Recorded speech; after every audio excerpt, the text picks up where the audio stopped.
HAFAD, Hammersmith and Fulham Action on Disability, is a charity that provides lots of services and promotes equality for disabled people. This is Esme, a training and progression worker at HAFAD. Her job is to support young disabled people to make the most of their life and reach their potential.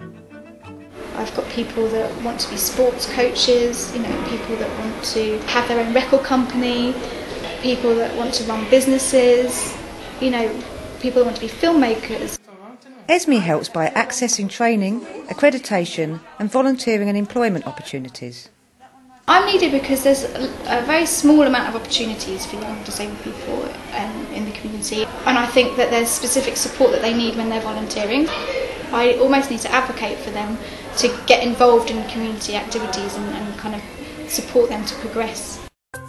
But Esme often finds it hard to get volunteering opportunities for the members of HAFAD.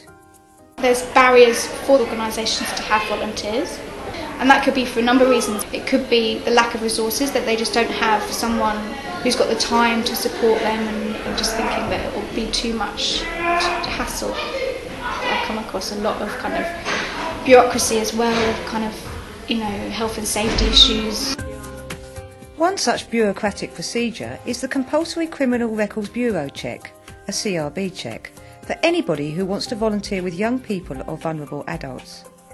So before volunteering, even HAFAD members have to be police checked.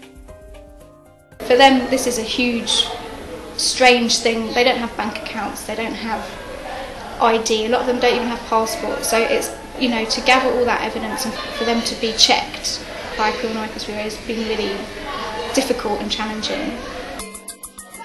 20-year-old Abigail has already experienced problems making progress with her career. To get a job when you've got a disability is quite difficult. A lot of it's got to do with resources and simply not having enough staff. I have seizures and I get very bad. If I have a very bad seizure in the night, then I'll want to have a day off the next day. But because of the laws about how many sick days you're allowed, it makes me very nervous to take a day off sick, because then I think it's after 7 days off sick in a year you're taken into occupational health and assessed. The health and safety issues, I think people do need to relax about that a bit, because accidents will happen and health and safety can take over. Kimme got a job as a local youth worker, but then got a phone call telling him he was only going to be paid as a general assistant. That's not fair, because I'm getting less money and the other people are getting what they want.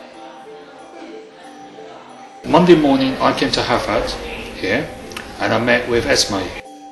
Esme helped Kimme write to the youth service and complain. He is now being paid properly as a youth worker. But many disabled people really struggle to fulfil their ambitions. For these local young people, there's very little available, and once they hit 25, there's barely nothing. There's real lack of resources. Say a young person wants to do a course in a local college, there's a real struggle to get them onto a mainstream course, because they might need specific needs, support needs to be able to do that course.